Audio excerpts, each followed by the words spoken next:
ძალიან რთული იყო ამ ემოციებთან ჭიდაობა, მაგრამ ესეთი გამარჯვებების ამბები არის ალბათ ყველაზე მნიშვნელოვანი, როცა აზიარებ თან. მოკლედ ანდრიას ძალიან ძლიერი გოგოები ყავს გარშემო, რომლებმაც არ ვიცი, საოცარი სიძლიერე აჩვენეს მას და არ მისცეს სხვა შანსი, რომ არ ებრძოლა და რაღაცა სხვა გადაცემაში მგონია თავი, რაღაცა სხვა იმაში. ესე არ მიტირია აქ არასდროს. და რაც მთავარია, რა თქმა უნდა, გარდა ამ ოჯახური საოცარი სიძლიერისა და მართლაც რაღაცა ახალი ცხოვრებისა, რომლებიც ოფოს ოჯახში განვითარდა, რა თქმა უნდა, უდიდესი წვლილი მიუძღვის ექიმებს და იმ სამედიცინო მიღწევებს, რომელიც არის დღეს აბედნიეროდ მსოფლიოში და მოდით, გავიცნოთ ადამიანები, ვინც ეს გზა ესე კარგად დაასრულებინეს ჩვენს მთავარ გმირებს. მოდით, გავიცნოთ ახლა ჩვენი ექიმები, მედიცინის დოქტორი, ბავშვთა ჰემატოლოგი, ბაშაკ აქსოი ადაკლი და მედიკალ პარკის ბიზნესის განვითარების და საერთაშორისო ურთიერთობების ხელმძღვანელი ნატალია დემირკირანი. გამარჯობა. გილოცავთ აი ამ დიდებულ შედეგს, რომელიც დღეს ანდრიას ოჯახშია, ბედნიერება და ჯანმრთელობა. ძალიან მნიშვნელოვანია ასეთი დასასრული ყველასთვის, ვინც ალბათ ადგება აი ამ ძალიან რთულ გზას. პირველ რიგში მინდა ვიკითხო ერთგვარი სტატისტიკა ლეიკემიის. რამდენად ხშირია ეს დაავადება? ლეიკემიას ხშირად ვხვდებით, თუმცა ეს ჩვენი კლინიკის სპეციალიზაციაა. ჩვენი საქმე მაღალი რისკის მქონე პაციენტების მკურნალობაა. თითქმის ყოველ კვირას გვყავს ლეიკემიით დაავადებული ახალი პაციენტი. ზოგადად პედიატრიული ჰემატო-ონკოლოგიური დაავადებები ძალიან იშვიათია, თუმცა მაინც არსებობს იმის რისკი, რომ დაავადება განვითარდეს და მათ შორის ძალიან რთულ ფორმებში.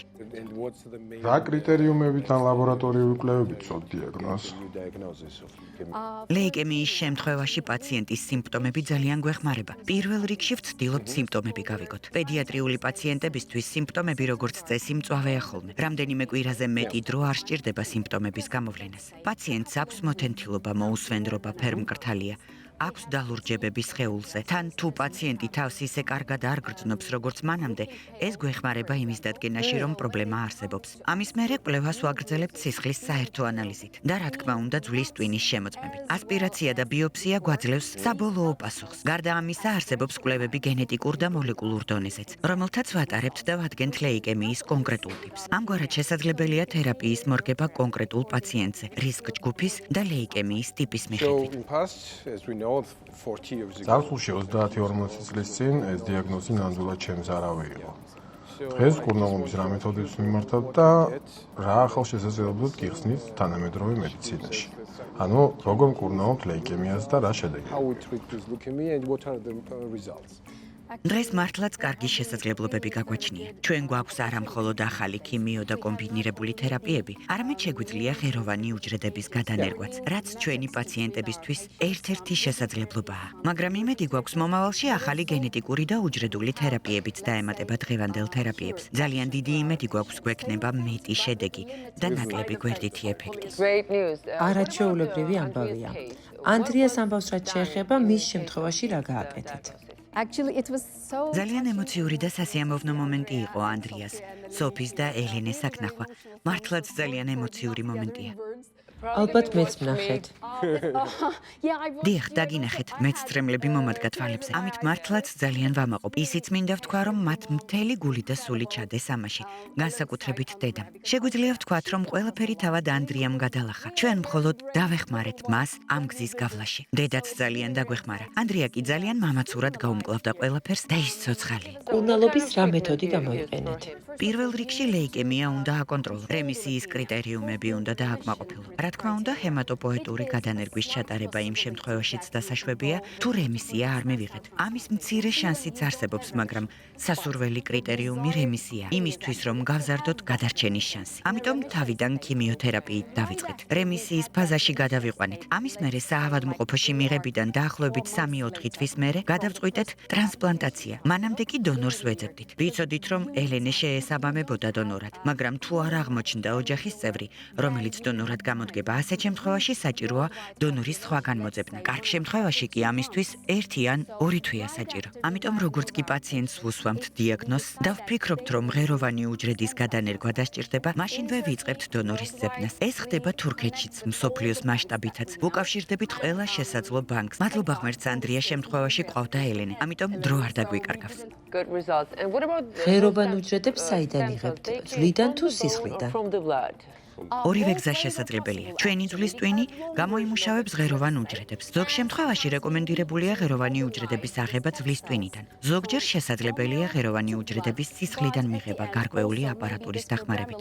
ელენეს შემთხვევაში ოპერაცია ჩაატარეთ. ანუ ძვლიდან აიღეთ ღეროვანი უჯრედები. დიახ, ღეროვანი უჯრედები უშუალოდ ძვლის ტვინიდან ავიღეთ. ეს უფრო უსაფრთხო გზაა იმისთვის, რომ არ გვქონდეს გვერდითი ეფექტები გადანერგვის მერე. ელენეს ავუხსენით, ის მამაცურად მიუდგა საკითხს. დაგვთანხმდა ქირურგიული ოპერაციის ჩატარებაზე. დიახ, ოპერაციამდე აუცილებელია დონორთან კონტაქტი. აუცილებლად უნდა ავუხსნათ, მაშინაც კი თუ პატარები არიან. ბავშვები ძალიან მამაცები არიან და როდესაც საქმე მათ დებს ან ძმებს ეხება, ყოველთვის გვეხმარებიან. დიახ, ნახე მათი ისტორია. რა ხდება ძვლის ტვინის გადანერგვის მერე? გადანერგვის მერე ველოდებით და იმედით ვუყურებთ, რომ ახალი უჯრედები იცოცხლებენ და იმუშავებენ. უჯრედები ძვლის ტვინში იკავებენ ადგილს და იწყებენ გამრავლებას. დაახლოებით 14-21 დღის მერე უკვე ვხედავთ პირველ შედეგებს. ყოველთვის ასე ხდება? თითქმის ყოველთვის. ოპტიმისტურად შევხედოთ, ხანდახან გადანერგვა წარუმატებლად მიდის, მაგრამ ეს რისკი არ არის მაღალი. მაინტერესებს თქვა არის ცალკე განყოფილება ამისთვის. მართალი ბრძანდებით ამ პაციენტებს სჭირდებათ იზოლირებული სივრცეები. ასევე საჭიროა სპეციალიზებული პროფესიონალების გუნდი. ამიტომ ჩვენ გვყავს პედიატრიული ჰემატო-ონკოლოგების გუნდი საავადმყოფოში. ექიმები, მედდები, ოკუპაციური თერაპიის სპეციალისტები, ფსიქოლოგები, ფიზიოთერაპევტები, ნუტრიციოლოგები. უდიდესი გუნდი გვყავს და გვაქვს სპეციალური სივრცეები, რომლებიც ამ პაციენტებისთვისაა შექმნილი. ამ ოთახებში სპეციალური ფილტრებია, რათა დავიცვათ პაციენტები ჰაერის გზით გადამდები დაავადებებისგან.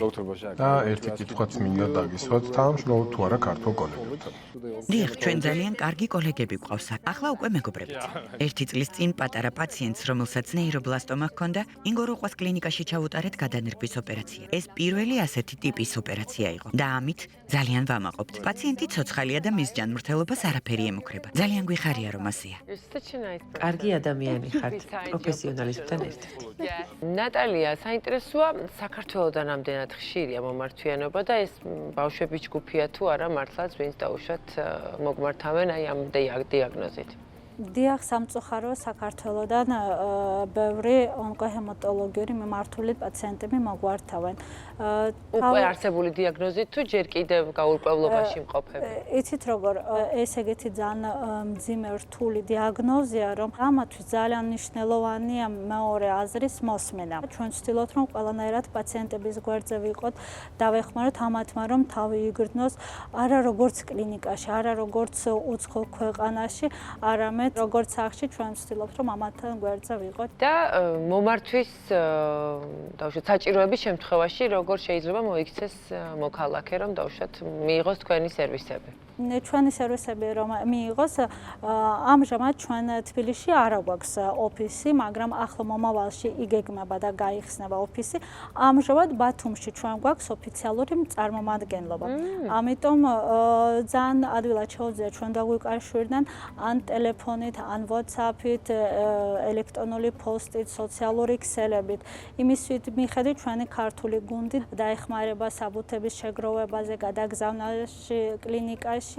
და კლინიკის შერჩევაშიც ალბათ, ხო? იმიტომ რომ რამდენიმე კლინიკა, ხო, 26 კლინიკა აქვს, ხო, Medical Parks და დავუშვათ სად მოხდება, როგორ გადამისამართება, ამასაც თქვენ უწევთ კურატორობას, ასე ვთქვათ? დიახ, თავისთავად როცა პაციენტის მომართვა ხდება ჩვენთან, იმის მიხედვით ჩვენ ვარჩევთ კლინიკას, რომელი უფრო შესაფერისი იქნება. კეთილი, ძალიან სასიამოვნოა, როდესაც აქვს პაციენტს ან მის ოჯახის წევრს საშუალება რომ მოისმინოს მართლაც მეორე აზრი, რომელიც როგორც წესი არის ძალიან საჭირო იმისთვის, რომ მიხვდეს, რომ ნამდვილად სწორ დიაგნოზთან არის საქმე და ესე ვთქვათ, სწორ გზას შეუდგეს გამოჯამრთელების მიზნით და კიდევ შთაბეჭდილების ქვეშ ვარ, რა თქმა უნდა, იმ ისტორიის, რომელიც გაგიზიარეთ, სწორედ აი ამ გუნდის ძალიან დიდი ძალისხმევით გამოჯამრთელებული და ბედნიერად დაბრუნებული ქართული ოჯახის ამბავი და ვუსურვებ, ვინც აი ამ სირთულეში იმყოფება, ახლა ასეთი ბედნიერი დასასრული ქონოდეს და ძალიან კარგია, რომ მას უმეტეს შემთხვევაში აქვს ძალიან ბედნიერი დასასრული. მადლობა ძალიან დიდი.